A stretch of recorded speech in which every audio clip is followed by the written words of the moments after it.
Welcome to the Australian Business Executive Podcast, where we speak with Australia's most influential industry professionals on the business and economic development issues taking place across the country. You can stay up to date with all our content, including our magazines, podcasts and videos by visiting www.theabe.com.au and clicking on subscribe. Today's guest is Bundjalung Woman and Reconciliation Australia CEO, Karen Mundine. Karen, thanks for joining us today. Thanks for having me. So tell us a little bit about Reconciliation Australia and its mission. So at Reconciliation Australia, we believe in a just, equitable and reconciled Australia. And by that, we mean we work to create the kind of environment where we can build trusting, respectful, positive relationships between the wider Australian community and Aboriginal and Torres Strait Islander peoples. And we do that through a number of our programs. So we have our Reconciliation Action Plan program, our Narragansett, which is our education and reconciliation, our Indigenous governance program, where we work with Aboriginal and Torres Strait Islander organisations who are blending corporate governance with traditional mechanisms of how they govern and how communities are functioning. We certainly support a lot of Aboriginal and Torres Strait Islander-led community-controlled organisations because we believe that our communities ourselves have the answers to the issues that we face. And then, of course, we do a lot of public education campaigns. Probably the most well-known would be our National Reconciliation Week. So all of this work is about creating pathways for the broader Australian community to understand and learn about Aboriginal and Torres Strait Islander peoples, our communities, the issues that we are facing, so that they can then think about what role they might want to play when it comes to reconciliation. We've got this saying that we use that reconciliation is everyone's business, and by that, everyone has a role to play. Many people believe reconciliation has already been achieved, and as an issue, it's resolved. Where do you actually think we're at in this process?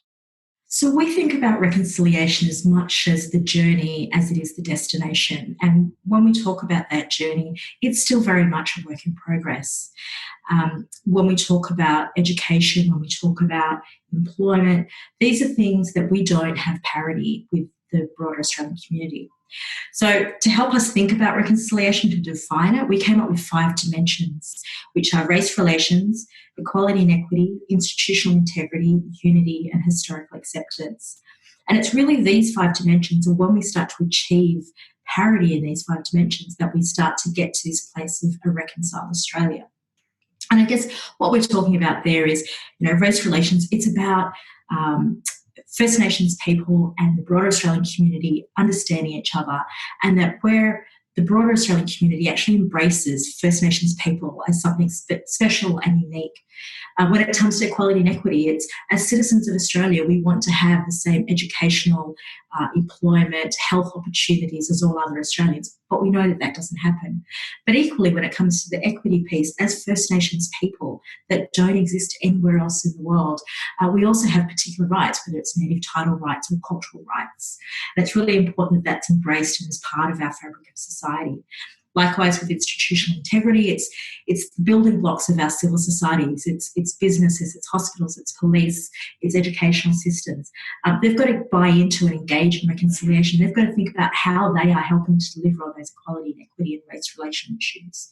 And when we start to think about that, then hopefully we see that as a country, we're embracing this idea of First Nations people as not just this add-on nice to have bit, but that is fundamental to who we are as Australians. And that's where we get to the unity piece. But of course, we can't do any of that unless we deal with our past and historical acceptance or truth-telling, as it's become talked about lately. That is so fundamental to the foundations of our relationship. If we don't understand where we've come from and the past and how that past continues to impact who we are today, it's really hard for us to move forward. It's really hard for us not to continue to make mistakes of the past again and again. So if we're thinking about this journey of reconciliation, we really have to address all 5 of those things. They don't happen in isolation. They're all interlinked and interrelated to one another. And we're only ever going to be as far progressed as the least progressed of those. Fair enough. For people like myself, when it comes to Aboriginal and Torres Strait Islander peoples, a lot of us don't quite fully understand the scope of this. So, what are the barriers to equality still being faced? So I think when we look at a lot of the close the gap targets that governments talk about most recently, so we still lag behind in health outcomes and life expectancy compared to the broader Australian community. Our education outcomes still are quite significantly behind those of the general population. Likewise with incarceration rates, we're much higher than the general population. And then we also see that our children are continuing to be taken out of home care. All of these things are the building blocks for how you have healthy communities that are able to thrive and survive. When our kids are being taken out of home care and put into juvenile justice systems, when they then find themselves into the justice system incarceration, when they've got poor health outcomes, no opportunity for jobs, poor or limited housing, it makes it really hard for you to get ahead. So this is, I guess these are part of the things, the social and health and economic outcomes that are really important. But underlying all of that is also this idea of racism. And it's not about individual racism, although that still does exist. It's about systemic racism. Again, when our institutions make assumptions about who we are as First Nations people. So when you get turned away from an emergency room because people assume that you're drunk rather than you're actually having a diabetic episode, or there's a bunch of young men just hanging out and being, young teenagers in a park, whereas the police look upon that as thinking that they're up to no good. Or kids that live in a remote area and it's thought that they're not interested in learning, or that they've been just disruptive and mucking up, rather than actually they've got a hearing problem. And because of that, they can't engage in class, and so they get bored. When we make these assumptions, it sets Aboriginal and Torres Strait Islander people back, and it makes it difficult for us to, as communities, move forward. And you can talk about the individual incidents, and as I said, those things still happen. How many of times when people have been ignored in shops, who've been yelled at and screamed out abuse. But equally, it's the things where the system is set up that to keep us held back, where the systems are not allowing us to push ahead. So you have to be a super duper person who deals with all of the adversity to be able to just reach the starting line. Hmm. You had mentioned it briefly earlier. What we're here to talk about today is your Reconciliation Action Plan, or RAP. Can you run us through what it is and why it's important to your organization? So when we started Reconciliation Australia, we grew out of the Council for Aboriginal Reconciliation, which ran for a 10-year process out of government. And one of the recommendations was to set up an independent organisation to continue that great work. And one of the great things that the council did before us was engage with all these different parts of the Australian community. Now, when we in 2000 started to think about what we do next, one of the things we heard a lot, particularly from workplaces and businesses, people who had really good intentions, is, I really want to do something, but I don't know how. And so that's where the idea for a Reconciliation Action Plan program started. So we started in 2006. We had 8 trailblazer organisations who represented a broad scale and a broad range of government, corporate, national, state-based, in different geographic locations, just to test out this idea. And really what it is it's a business plan. It's thinking about how a workplace can actually do things within their sphere of influence, so within their policies and procedures, within their business, who else they do business with, how they can actually make a difference collectively and systematically in the lives of Aboriginal and Torres Strait Islander people. And one of the things I really love, so since those 8 organisations in 2006, we've got over 1,100, and they have a combined workforce of about 2.8 million Australians. And I think that's what's really amazing, and it's such a strength. It's not just these individual organisations. These are all organisations that are linking and connecting with each other. It's all of those 2.7 million Australians who are working towards greater outcomes. And the flip side of all of that is what organisations realised very early on is when they take the time and they think about these things in a systematic way, there are actually benefits back into the business. So whether that's through being an employer of choice, whether it's increased particularly young Aboriginal and Torres Strait Islander people coming through as skilled employees, whether that's doing business with Aboriginal and Torres Strait Islander businesses or communities, it has great benefits back into the organisation. So yeah, that's what it's one of those great success stories, I think, and that we constantly are learning new things of how those organisations are coming together, how they're thinking about their governance structures, and also because they know their businesses better than we will ever know their businesses. So all it is the framework, but then it's up to those companies, those businesses, those governments, those institutions to fill in the actions, to think about what could they do that is unique to their business that will actually change the outcomes for Aboriginal and Torres Strait Islander people. Mm.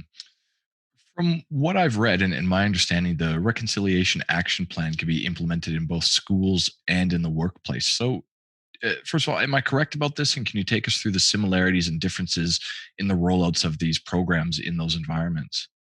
Yeah, so when we first began the RAP program back in 2006, we always know that education is such an important component or part of reconciliation.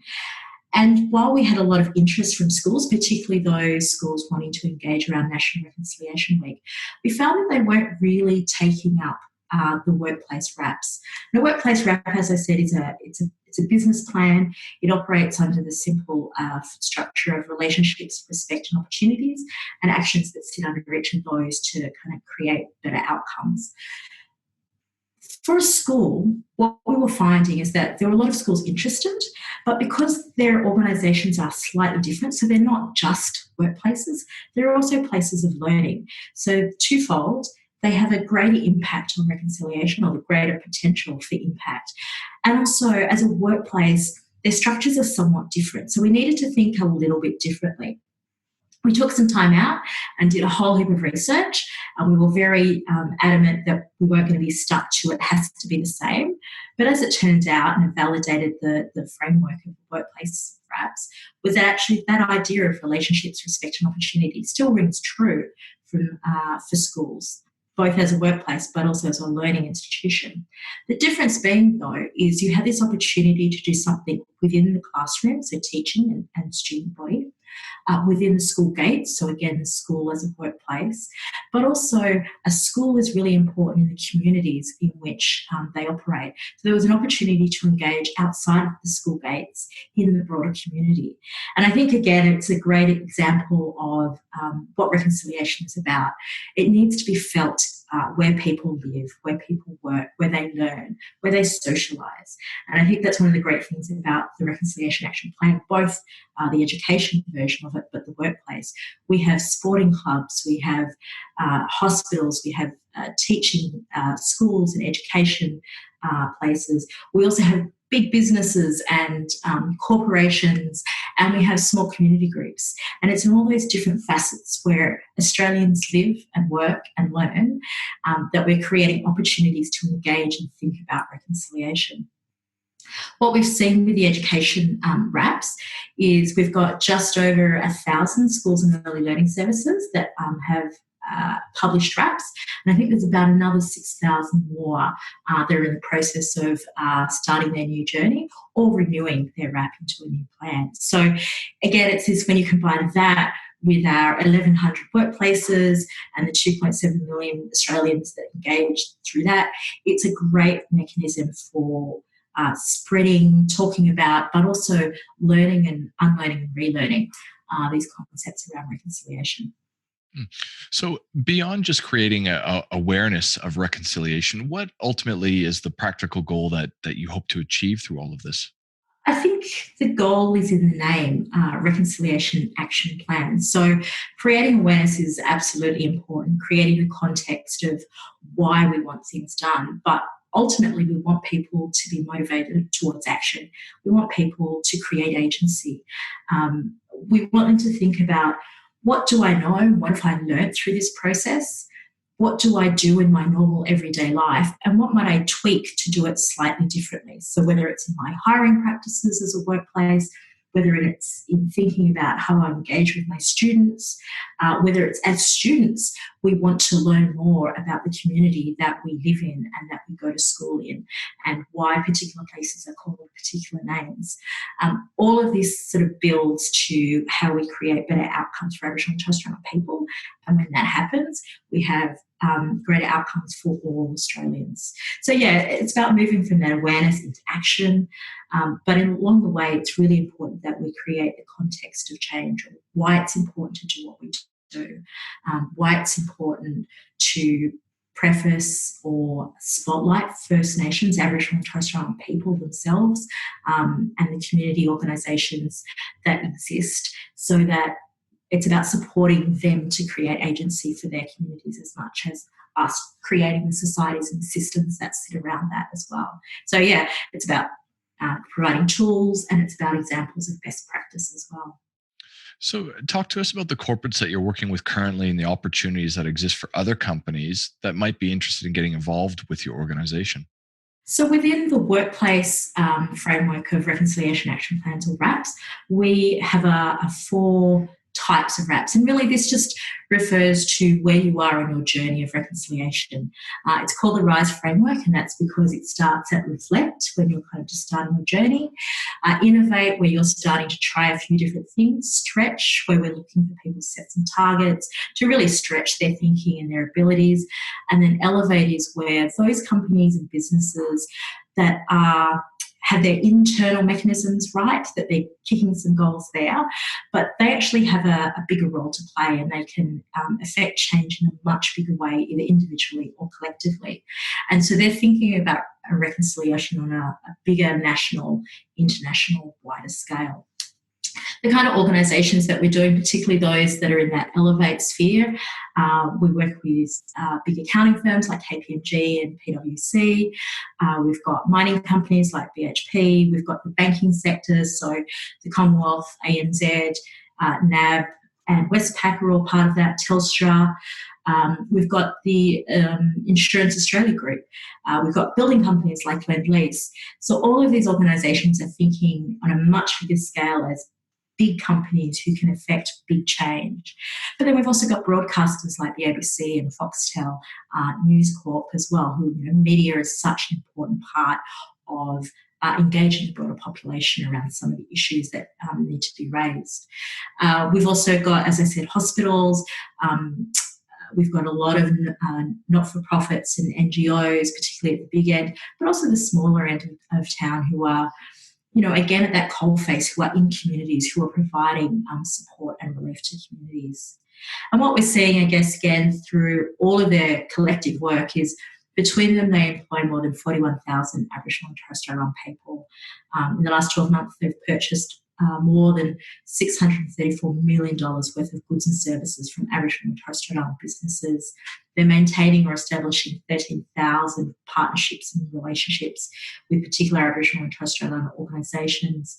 And what we also know, because of what they do internally in terms of creating that context, and I guess the reason why, is employees working within a RAP organisation have greater knowledge, understanding and respect for Aboriginal and Torres Strait Islander peoples than those in the broader Australian community. So they're great places and networks to not only learn, but also, I guess, you're seeing it in practice when you see your colleagues succeed, when you see that you're winning contracts in business because you're engaging with Aboriginal communities, or because you're creating a deeper knowledge to, say, a construction site. And I think of Barangaroo here in Sydney. It's such an amazing precinct. It's named after such an amazing Gamarego Aboriginal woman who was such a fierce warrior and a leader in her community. And we have, in those very tall, towering silver buildings, we have a number of our reconciliation action plan organisations who work there. So collectively, they're coming together and telling the story of Barangaroo, and they tell that to all of their clients, to all of the people that work in those buildings. They engage with the cafes and the coffee shops within that precinct to tell that story, so that they can proudly talk about why it's such an important site and who this woman amazingly was. And that, again, just takes that reconciliation message that next step further. So it's not just about work, it's not just about hard numbers and facts, but it just becomes part of the fabric of who we are, and something that we can all be really proud of. Look, that's about all I've got for you today, Karen. So before we finish, is there anything else that you haven't had a chance to address? I think I've done most of it, but I guess I would just talk again about truth telling, which I think is really important, and I think it has a bit of currency at the moment in a current environment. Truth telling, or we call it historical acceptance, is really important. Without knowing where we've come in the past and understanding that continual impact on who we are today, it's really hard to move forward. And I think there's a real appetite in the Australian community about how we tell, how we talk about history, how we talk about how that shaped the communities that we live in and that we work in. Part of that comes naming of places. It comes about the statues and the monuments that we choose to create and that we choose to honour. And it's not about one side over the other, and it's not that one is right and one is wrong, but history, as we know, is nuanced, and there's lots of facets and stories to it, and there's not this simple storytelling of good guys and bad guys. And I think we've seen that in our movies, in our television shows these days, but that's coming from life. There are good things that have happened in our past, there are awful and terrible things that have happened in our past. And really, if we want to be a mature nation, we need to embrace all of it. We need to be able to honour the good things and the positive stories and the positive relationships. But we also need to own the negative things and the things that we're not so proud of our past. Because if we pretend that they didn't happen, that continues to diminish and hold Aboriginal and Torres Strait Islander people back. And we saw that with the stolen generation and the Bringing Them Home report. I did a lot of work with some of those survivors. And one of the things that almost broke my heart every time I spoke to them is these things happened to them when they were children, and it's taken them, many of them, lifetimes to really unpack it and understand what that has meant for them.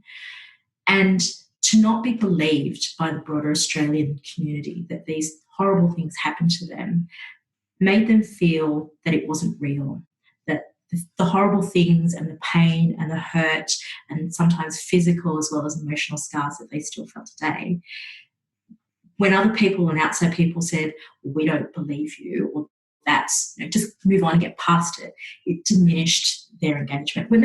That diminished their ability to engage with the Australian community, with society at large. It has impacts on their personal relationships and their families and their kids and grandkids. And I think any society that can own the terrible things of the past, acknowledge them, and make that commitment that that's never going to happen again, and we're going to do our utmost best to change things. I think that is a mature society that I want to be part of. And I also think that is a society that can look forward and face whatever comes at them. And I think that makes us a stronger society, it makes us a stronger country, and it gives us something to strive towards moving forward. Excellent. Well, Karen, thanks very much for your time today. My pleasure, Jesse.